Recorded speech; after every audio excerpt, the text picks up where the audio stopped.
Hello friends, good morning. Welcome back to my channel K K ব্লগের নতুন একটি ব্লগে সবাইকে অনেক ভালোবাসা।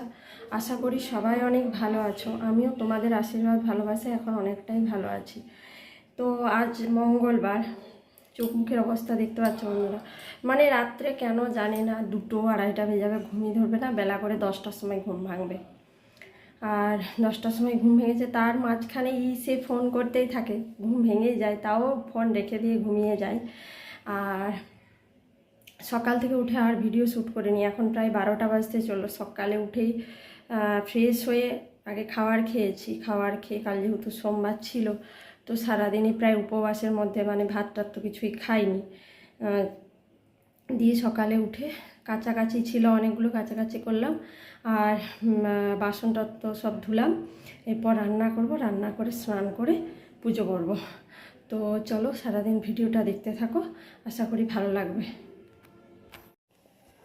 আর এদিকে দেখো, আমি হাঁড়িতে ভাত বসিয়ে দিয়েছি, একবারে দুয়ালার ভাত করে নেবো, এই জন্য হাঁড়িতে ভাত বসিয়ে দিয়েছি।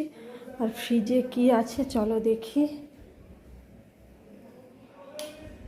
একটু মাছ আছে, বের করে নিয়েছি, একটু মাছ ছিল বের করেছি।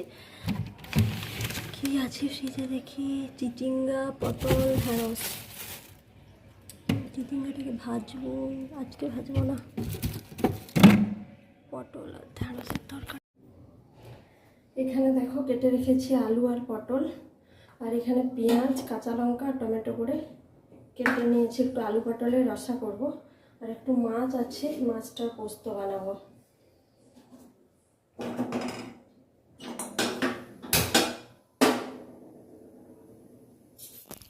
তো বন্ধুরা দেখো, কড়াই গরম হয়ে গেছে, কড়াই গরম হতে আমি এখানে সর্ষের তেল দিয়ে দিলাম একটু। সর্ষের তেলে আলু পটলের রসাটা করব। তরকারি আমি বেশিরভাগ সর্ষের তেলেই করি, কিন্তু যেমন ধরো কোনো কিছু ভাজা টাজার ক্ষেত্রে আমি রিফাইনটাকে প্রেফার করি। তো আর বেলাও হয়েছে, প্রায় 12টা বাজতে চললো, আর রান্না করতে করতে 1-1:15-20 বেজেই যাবে।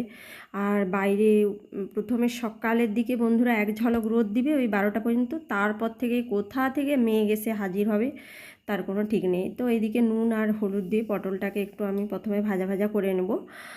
তো ভাজা ভাজা করে নেওয়ার পরে ওখানে জিরে আর আদাকে শিলনোড়ায় বেটেছি, তো ওটা দিয়েই মশলাটা রান্না করে করব, পটলটা করব। বন্ধুরা একটা কথা না বললেই নয়, ভগবান যার পরীক্ষা নেয় তার হয়তো সারা জীবন ধরেই ধৈর্যের পরীক্ষা নেয় না কেন। আমার সাথে এটা ঘটে চলেছে, তা আমি বুঝি না। তো যাই হোক, এই কথাগুলো মাঝে মধ্যে আমার চলেই আসে বন্ধুরা। আর বললাম তো যে ইউটিউবটা আমার এই জন্যেই খোলা, যে আমার কিছু ব্যক্তিগত পার্সোনাল কথা আছে যেগুলো বুকের মধ্যে মানে দুমড়ে মুচড়ে নিজেকে শেষ করে দিচ্ছিল, কেউ বোঝার মতো নেই। তো ওর জন্য মাঝে মধ্যে এইটাই আমার এমন একটা জায়গা যেখানে মনের 2-4টা কথা বলেই ফেলতে পারি। তো এদিকে দেখো আমার আলু পটলটা ভাজা হয়ে গেছে, আর মশলাটাও আমি কষিয়ে নিচ্ছি, পেঁয়াজ আর আদা জিরে দিয়ে পেঁয়াজটা ভালো করে প্রথমে ভাজবো, ভাজা হয়ে গেলে তারপরে জিরে আদাটাকে দিয়ে দেবো।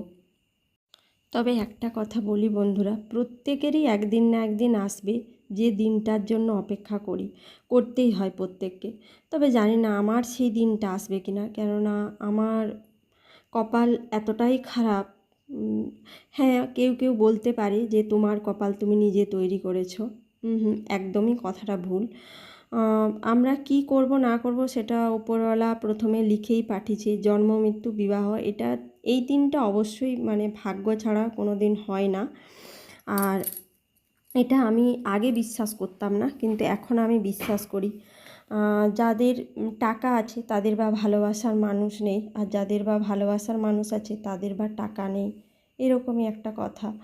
তো যে কোনো একদিক, হয় ভালোবাসার মানুষকে ত্যাগ করতে গেলে তুমি টাকা পয়সা সব কিছুই পাবে, আর ভালোবাসার মানুষ পেলে তুমি টাকা পয়সা বা হয়তো বা তোমার অতটাও না থাকলে একদিকে তুমি সুখী থাকবে। তো যে কোনো তোমার একটা চয়েস করতে হবে। বা টাকা পয়সা থাকলেই যে সব সময় সুখ আসে, এই কথাটাও একদমই ভুল কথা। জীবনে সব কিছু নিজেকে বানিয়ে নিতে হয়, স্ট্রাগল করতে হয়, কিন্তু স্ট্রাগল করার একটা সীমা থাকে বন্ধুরা, মানে ধৈর্যর পরীক্ষা কিছু একটা করতে চাইলে বাধা, মানে আমার জীবনে কেন এটা ঘটেই চলেছে কিছুই আমি বুঝি না। একটা কাজ করতে গেলে 10টা বাধা আসে। ওই যে অনেক সময় মনের মধ্যে কিছু কথা না চাপা রাখতে পেরে মানে ইউটিউবে আমি বলে ফেলি, আর এই জন্যে ইউটিউবটা আমার ওপেন করা।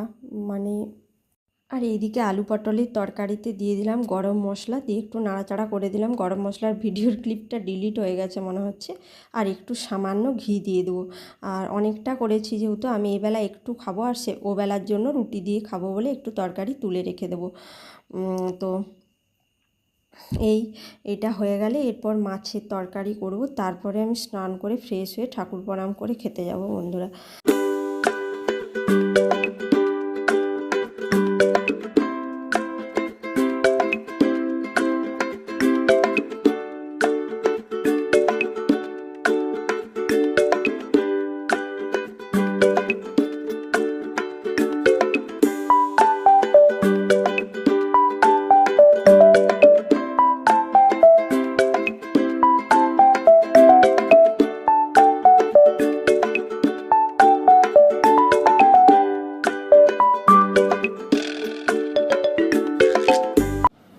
আর এদিকে দেখো বন্ধুরা, আমি মাছের পোস্ত বানাবো বলে পেঁয়াজ, কাঁচা লঙ্কা আর টমেটো করে দিয়ে দিয়েছি। এটা একটু হালকা ভাজা ভাজা হয়ে গেলে, খুব একটা বেশি ভাজবো না, বেটে রাখা পোস্তটা দিয়ে দিই। দাদা ভাই মাছ পোস্ত খেতে ভীষণ ভালোবাসে। পোস্তটা একটু মাখা মাখা হবে, একটু বেশি তেল দিয়ে পেঁয়াজ, কাঁচা লঙ্কা, টমেটো দিয়ে করলে ও ভীষণ ভালো খায়। তো ওর জন্য মাছের পোস্ত করা। আর মাছের মাথা দিয়ে ডাল খেতেও ও ভীষণ ভালোবাসে। আর হ্যাঁ বন্ধুরা, কালকে ব্লগ দিতে পারিনি, শরীরটা অতটাও ভালো যাচ্ছে না, ওর জন্য কালকে ব্লগ দিতে পারিনি। আর এইদিকে তোমাদের সাথে কথা বলতে বলতে মাছগুলো তুলে দিলাম। আর এদিকে দেখো মাছের পোস্তটাও আমার হয়ে গেছে। আর এইদিকে দেখো আমার রান্নাবান্না হয়ে গেছে, তো গ্যাসটা পরিষ্কার করে নিচ্ছি। আর বাইরে বন্ধুরা দেখো শুরু হয়েছে সেই বৃষ্টি। ভাবলাম আজকে অনিন্দিতা এসেছে, এতদিন পরে দুর্গাপুর থেকে একটু বেরোবো, বৃষ্টি না কমলে তো যেতে পারবো না। আর আমার কাজবাজ হয়ে স্নান করে এই খাওয়া কমপ্লিট হলো। তো বন্ধুরা খাওয়া দাওয়া করে রেস্ট নিয়ে একটু বেরিয়ে গেছি। অনিন্দিতা আসছে আবার দুর্গাপুর থেকে, ওর বাবা মায়ের অ্যানিভার্সারি ছিল ওর জন্য। তো এসছে মানে একটু বেরাবই, কেননা সারাদিন এই 4টা দেওয়ালের মধ্যে আবদ্ধ হয়ে থাকি। আর আমি তো গ্রামের মেয়ে, মানে শহরে থাকতে ভীষণ অসুবিধে হয়।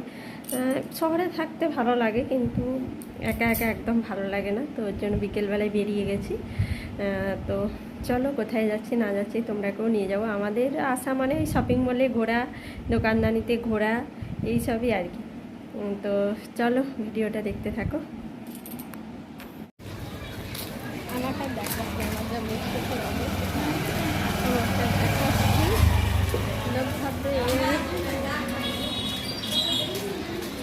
আমরা এখন বড় বাজারে হাঁটছি। আর আজ আমি এখানে এক ব্যাগ বাজার করেছি। আজকে ডালপুরি খাবো নি অনিন্দিতা, আজকে আইসক্রিম খাবো। দাদা তোর ফোনটা দাও। লাগবে বেশি না, 1 সেকেন্ড। ইউটিউব চ্যানেল সাবস্ক্রাইব করবে। না না সরু, সেই যে ডিজাইন সেটা বেরিয়ে গেছে মনে হচ্ছে। সেটা বেরো তার থেকে একটা ভালো।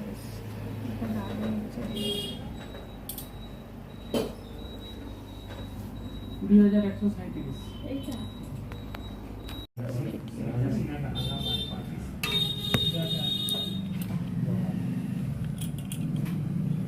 এইগুলা মানে আলাদা করে। হুম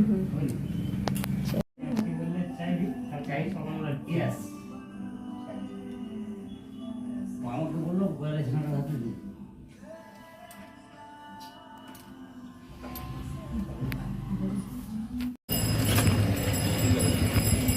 তো করছে না গো।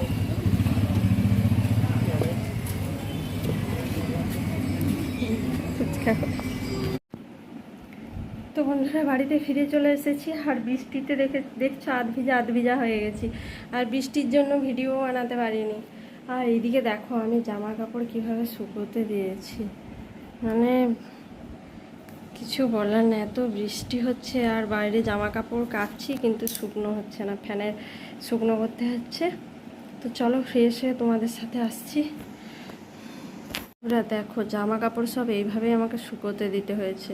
এনেছি দেখো বন্ধুরা, এখানে একটা টার্সেন নিয়েছি, এমনি ভালো একটা দামি টার্সেন নিয়েছি, কিনেছি এই চোকার টোকারে পরার জন্য আর কি। আর এখানে নিয়েছি একটা ব্রেড নিয়েছি, আর একটা দুধ প্যাকেট নিয়েছি, দুধ প্যাকেট নিয়েছি। আর শরীরে রক্ত কমে গেছে, ওর জন্য একটু কুলেখাড়া নিয়েছি, কুলেখাড়া নিয়েছি একটু। আর নিয়েছি শসা, কি নিয়েছি বন্ধু, আর নিয়েছি কিছুটা পেঁয়াজ, আর নিয়েছি একটা বাসন মাজা ভীম বার। তো এই হচ্ছে আমার বাজার। চলো ফ্রেশ হয়ে তোমাদের সাথে আসছি।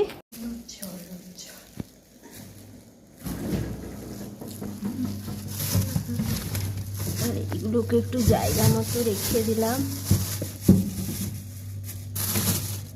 একটু জায়গা মতো রেখে দিয়েছি।